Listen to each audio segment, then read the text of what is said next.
is automatic. This is automatic.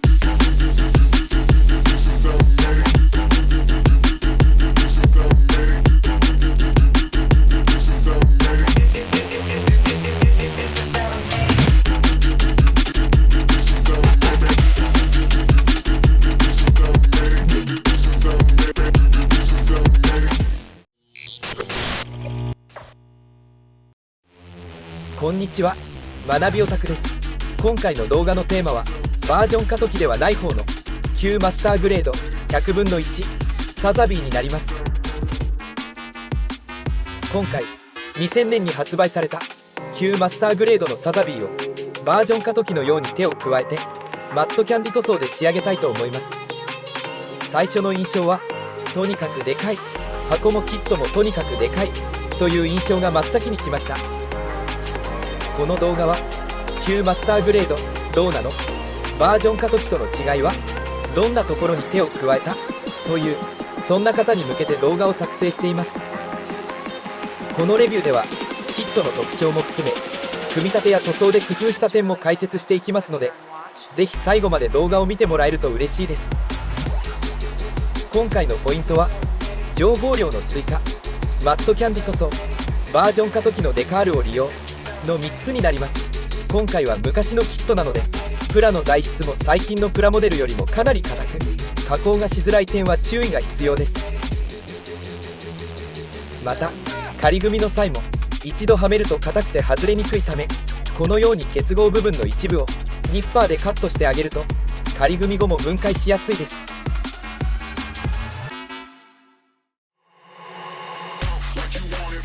引けも多かったのでヤスリで表面処理し仮組みしたのがこちら。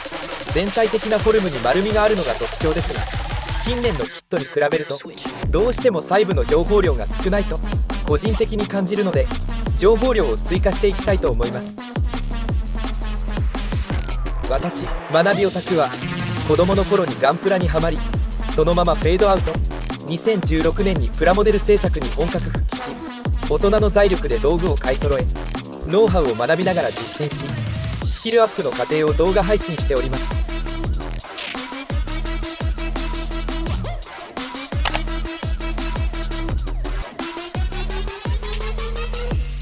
情報量の追加ということで、今回はプラ版での加工の他に筋彫りを追加し情報量を増やしてみました。特に足回りを中心に筋彫りやプラ版を追加しています。プラの材質も近年のプラモデルと比較するととても硬いので加工には注意が必要です。また足首付近にもリューターにドリルをつけて簡単穴開けを実施してみました。リューターが1本あれば穴開けやダメージ表現をするにもとても便利です。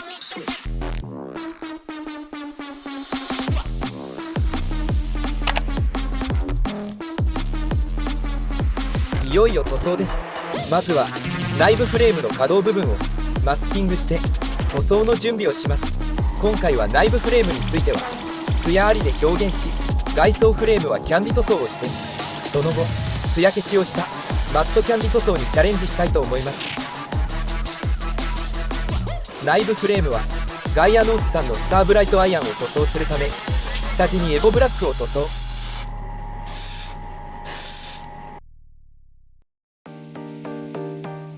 ファンネルの一部は ABS のためプライマーを吹いて、その上からエボブラックで塗装。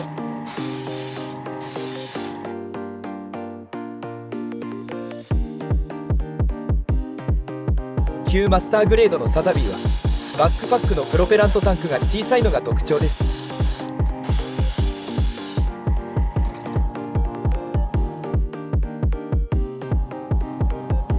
エボブラックの下地の上から内部フレームをガイアのスターブライトアイアンで塗装します。塗装してすぐに光沢が出てきていい感じです。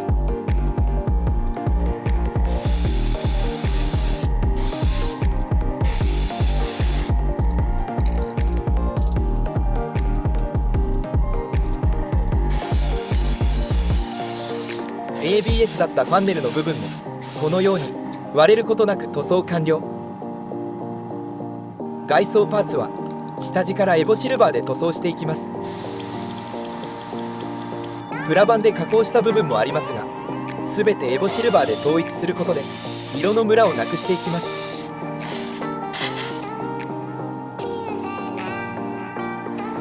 追加で筋彫りした部分もエボシルバーをすることで細かい傷やはみ出し部分が分かりやすくなります。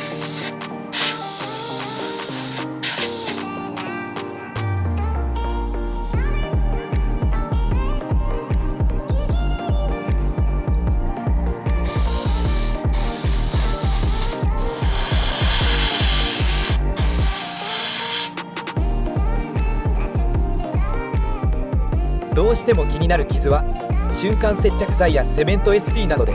リカバリ修正をし、再度ヤスリで丁寧に処理します。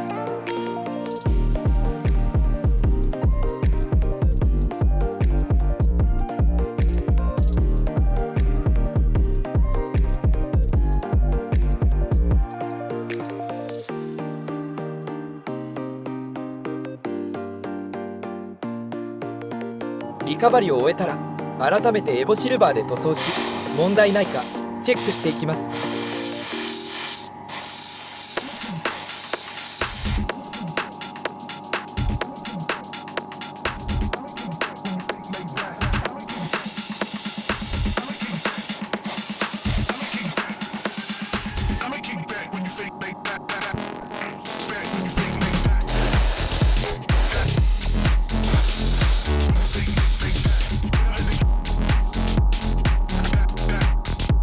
下地をきれいに塗り終えたら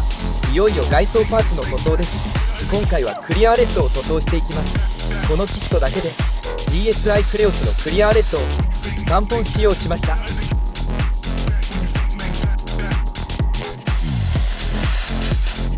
ムラやダマができないよう丁寧に塗っていきます。一通り塗り終えてきちんと乾燥したら2度目のクリアーレッドを塗装します。また塗り分けし忘れた箇所があったので下地のエボブラックを塗り、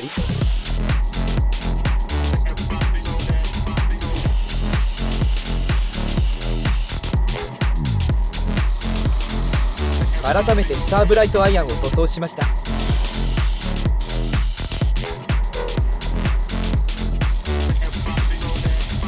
こちらはニュートラルグレーを塗装しています。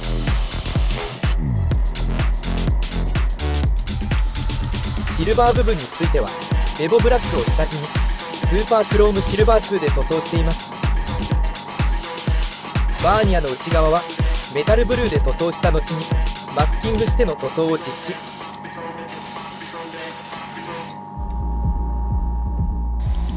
イエローパーツについては下地のエボブラックを塗りスーパーリッチゴールドを塗装しています。黒を下地としたゴールドは重厚感が増してとてもいい感じになります。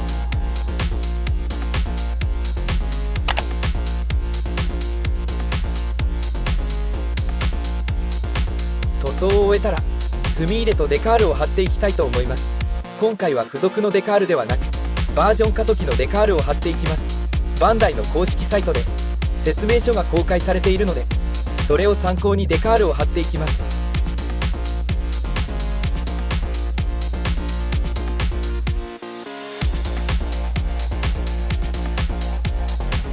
ちなみにこのデカール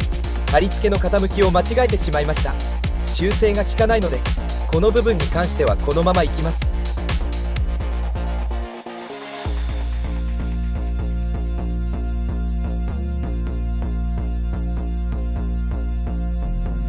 塗装が光沢があるものなのでそのまま墨入れして拭き取り、その後デカールを貼っていきます。すべてのデカールを貼り終えたら外装パーツは艶消しクリアを塗っていきます。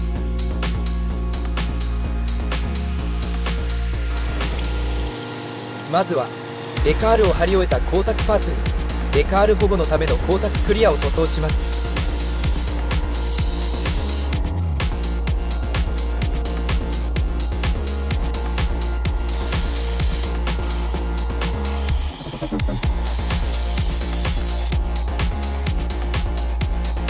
旧マスターグレードの特徴の小さいプロペラントタンクもクリアで保護。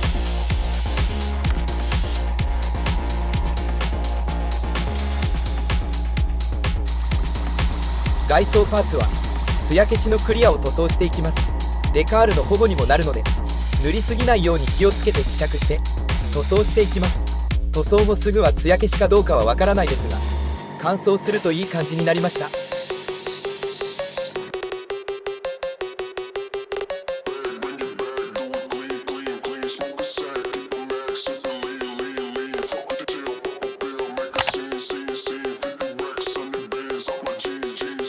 今回は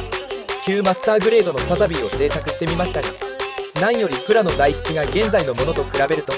非常に硬く加工がしづらいし、仮組みも組みにくいものでした。ということで結果、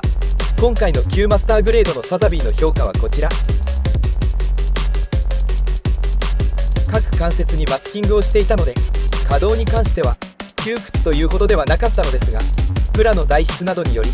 パーツ保持は完璧でした。筋彫りの練習と思っても近年のプラモデルよりも硬い材質のためあまり練習にもならないように個人的に感じたため、初心者おすすめ度は星1つとしました。私自身サザビーは学生時代に制作した覚えがあります。当時はメタリックレッドのスプレーで塗装しただけでもかっこよく仕上がって嬉しかった思い出があります。 RG サザビーは以前素組みで作成したので、今回のサザビーが人生で3個目の制作でした。今回の動画いかがでしたでしょうか。今後もプラモデルのノウハウやキットの制作過程、チャレンジしてみたこと、学んだことなどを発信していきたいと思っていますので、見逃さないためにもチャンネル登録、高評価、ベルマーク通知の設定をしておいてもらえると嬉しいです。それではモデラーの皆様、良いプラモデルライフをお過ごしください。本日も最後まで動画を見ていただきありがとうございました。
All the things you think is wrong with you